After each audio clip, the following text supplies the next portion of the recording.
Now, as a kid, I read every storybook I could lay my hands on. I had a particular fascination with mythical creatures, unicorns and centaurs and elves and goblins. My favorite was the phoenix. This magical bird finds its roots in Greek mythology and has the power to rejuvenate. After living a full life of over 100 years, the phoenix doesn't just die, it bursts into flames and burns to a crisp. Then, out of the pile of ashes, a brand new phoenix emerges, younger, stronger, and with a fresh plumage of the most beautiful feathers you've ever seen. Now, I think my young mind was enthralled by the idea of a better, stronger creature emerging from the burnt-out ruins of its older self. But I have to say, it was while writing this message that the significance of phoenix mythology really crystallized for me. Let me ask you this, what kind of laptop do you use? Mine is a MacBook. It's a pretty solid machine that has served me well for over 2.5 years without any major issues, until the other night when it froze up completely. Now, I had written quite a bit of what I was doing by then, so I panicked somewhat and called my friend in Cape Coast who knows everything a human could possibly know about computers. Now, he solved my problems with 3 simple words. Restart your computer. Have you noticed how that is almost always the first thing the IT guy tells you to do when they're troubleshooting? Restart your computer. It's like those herbal concoctions they sell in Trotros that can cure 99.9% of all diseases. So anyway, while I was waiting for my trusty MacBook to restart, I asked my friend how come rebooting was such a silver bullet for tech problems. Well, to carry out any task, he explained, your computer's brain has to follow a specific series of steps in a specific order. Imagine it as a path of commands. When your computer freezes, it means it has encountered an obstacle in its path. It cannot go over, under, or around it, so it is stuck. To get it working again, you have to return to an earlier point before the glitch occurred, so it can start a new path with no obstacles. Makes sense, doesn't it? Well, I certainly thought so.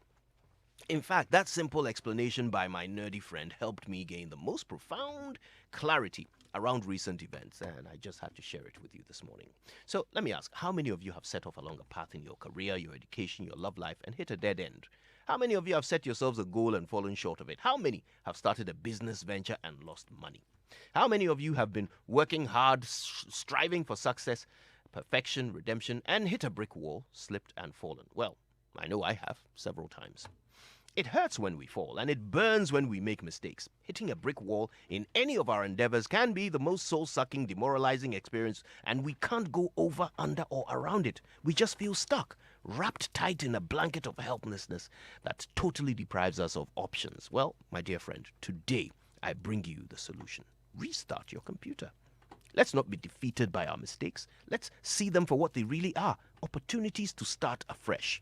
Resit that exam, reapply for that visa, rewrite that report, renew those vows, restart that diet, return to the gym, rededicate yourself to God, reboot your life and start a new obstacle-free path, and do it now. What better day for a new beginning than today? My name is Kojo Frimpong, and I can't emerge stronger from the ashes if I never get burnt. Good morning, Ghana.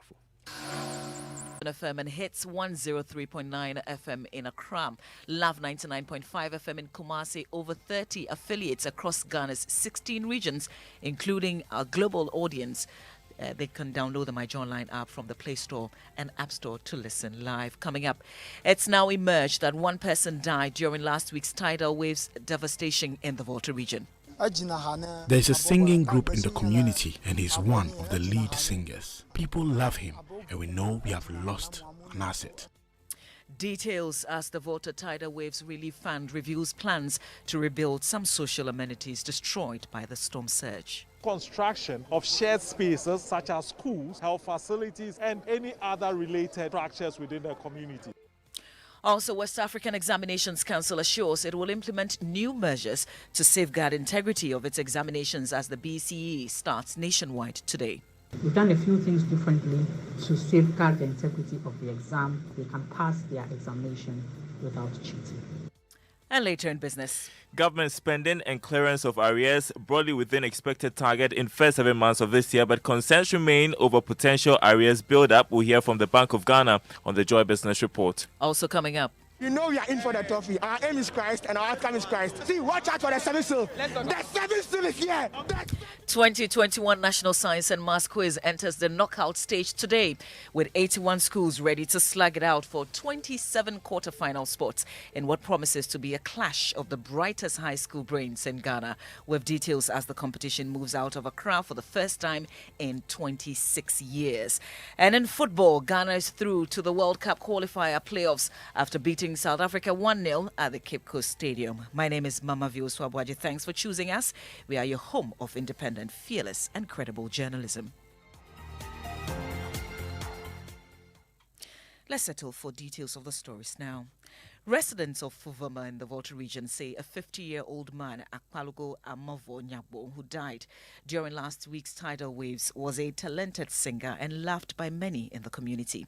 They say he was returning from fishing when he drowned during the storm surge.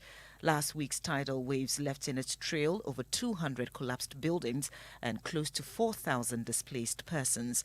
The coordinator of the Volta Tidal Wave Relief Fund, Malco Afagino, says there are plans to rebuild some social amenities that were destroyed.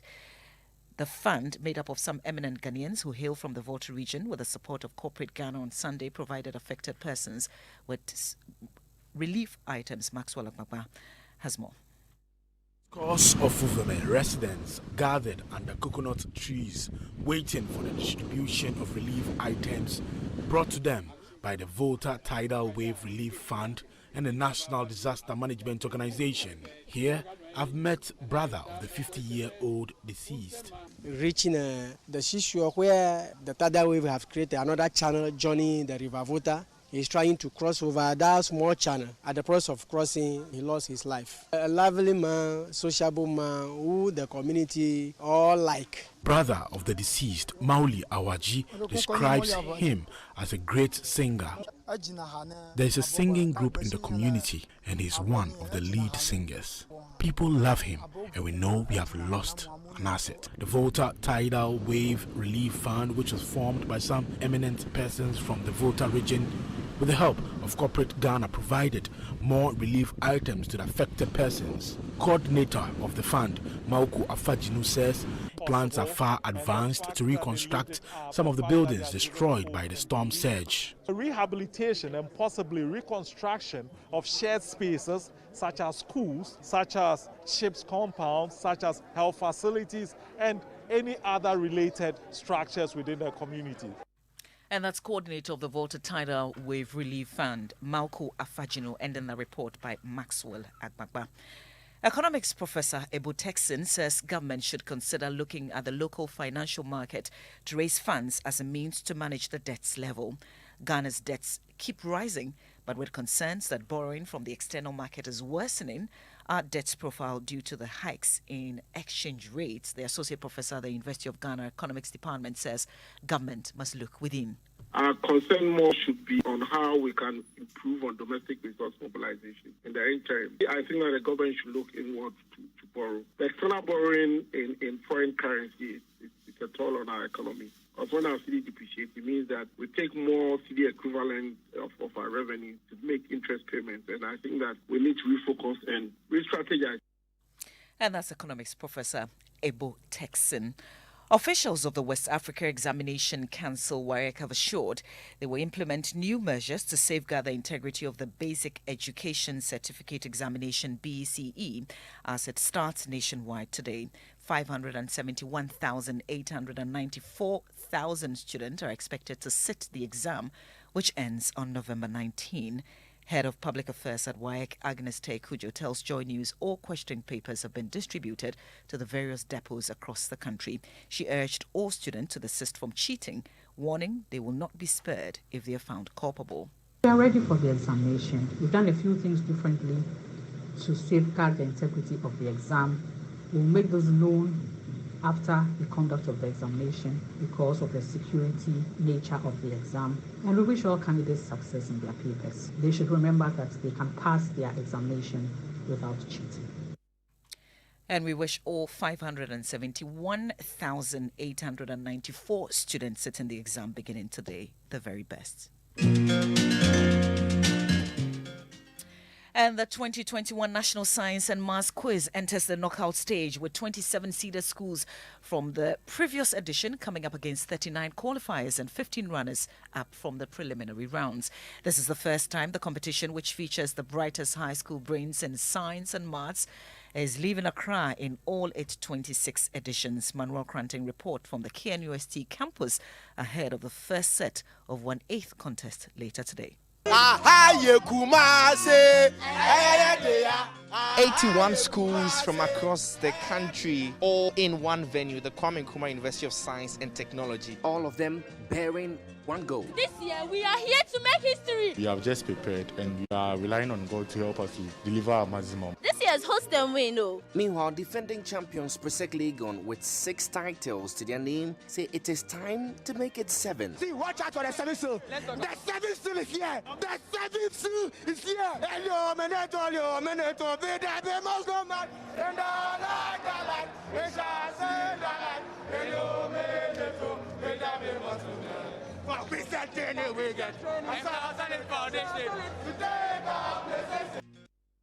Well, the first 1/8 contest features Holy Child, Sunrise Senior High School and Kumasi High School. You can get updates on all Joy News platforms. Remember, the 2021 National Science and Maths Quiz is produced by Primetime Limited and sponsored by the Ghana Education Service in partnership with APSA. The broadcast of the competition here on Joy News is supported by Cowbell, Papa's Pizza, Tampico, DBS Industries Limited, Kins Group Limited, U Lesson, Ace Medical Insurance, Dole Yogurt, and Smart App. Now, let's do some show business.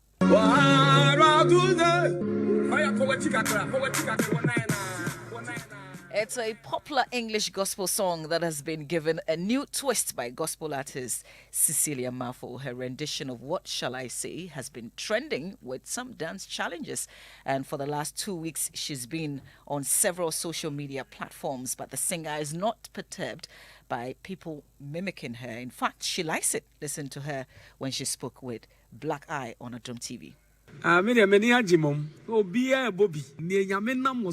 very happy everyone is playing it, especially seeing what God has done with musicians who have mixed the song.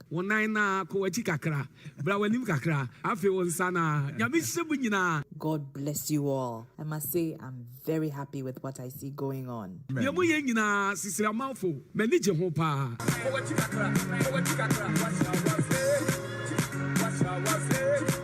What shall I say? Cecilia Mafo certainly enjoying that. And before we go, last night the Black Stars of Ghana booked a place in the World Cup qualifiers playoffs after beating South Africa 1-0 at home.